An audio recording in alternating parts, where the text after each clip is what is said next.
So let's stretch. It's quite nice to stretch at the end of any workout, even if you've been gardening or at the allotments. Stretching, well, it makes our muscles nice and long rather than bunched. But it also, again, lowers the heart rate, is calming, and it prevents us from being sore the next day. So if we don't stretch, we may really feel the work we've done the next day. If we stretch, it actually helps those muscles, prevent cramp, for example, prevent soreness the next day. So let's begin with an upper back stretch. So it's like hugging a giant oak tree.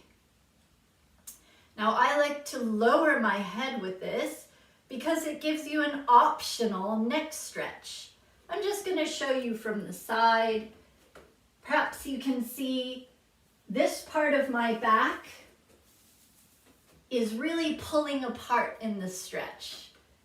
And the head is down, but the shoulders are moving in opposition to the head, stretching the neck.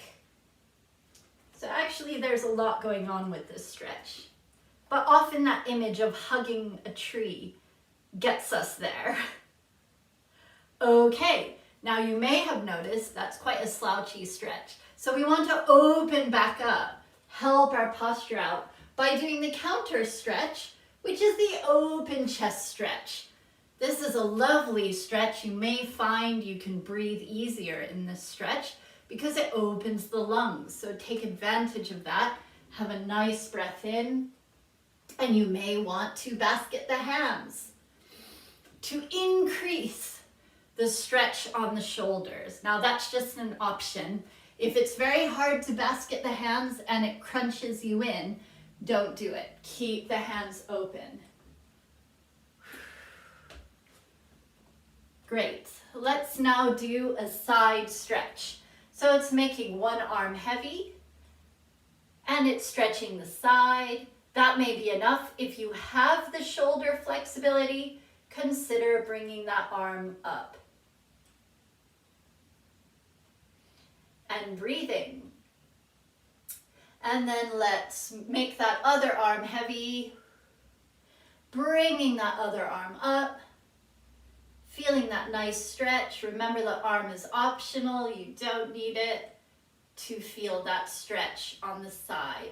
And breathing. And coming back.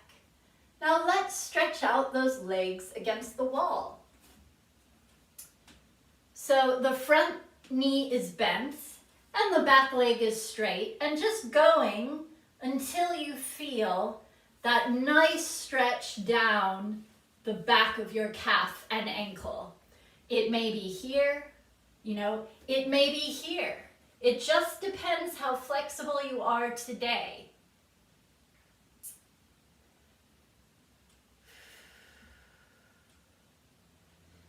Now I always breathe into stretches, using the breath to relax. And perhaps now moving that heel up and down, which will move the stretch throughout that back leg.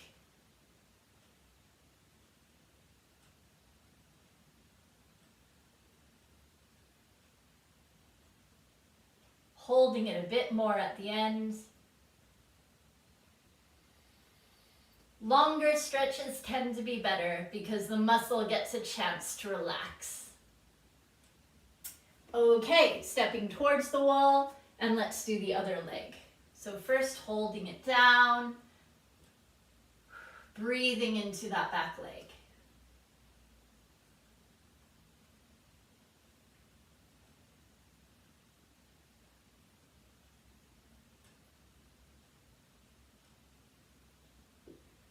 Then raising and lowering that heel.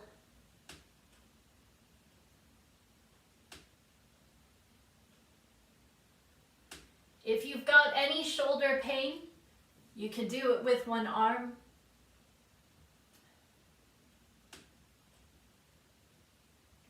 And let's hold it down again.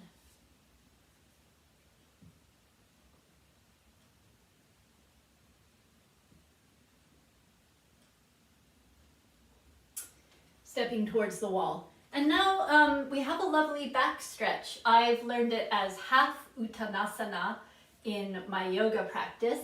And how we get into it is legs apart. So my legs are going to be about hip width apart.